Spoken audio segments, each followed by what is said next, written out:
Wenzangu unaishi Austria, kuna kakitu hapa nataka nikujuze. Huku sikukuu ya Eid ilikuwa ni siku ya Ijumaa, lakini mimi sikuenda shule, sikuenda kazi, kuwepo tu nyumbani na sherehekea sikukuu yangu ya Eid.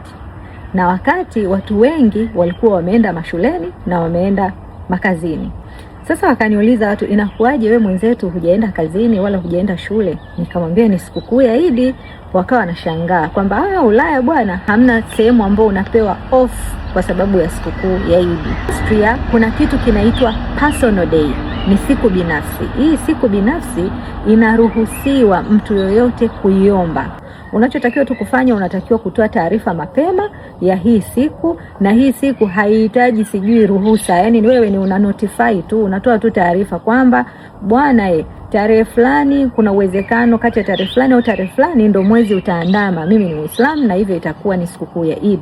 Kwa kati ya hizo tarehe, basi tarehe fulani kama mwezi utakuwa umeonekana itakuwa Eid, na hivyo sitakuja shule au sitakuja kazini, na iko valid kabisa. Kama ulikuwa hujui, basi nimekujuza. Next year usisite kusherehekea sikukuu yako ya Eid, kwa sababu una uwezo wa kuomba personal day na ukaenda kusherehekea, ambayo inakuwa haina kipingamizi, haina kona, haina makorokocho, haina maelezo mengi, ila tu ni kwamba siku hii itakuwa deducted kwenye likizo yako ya mwaka.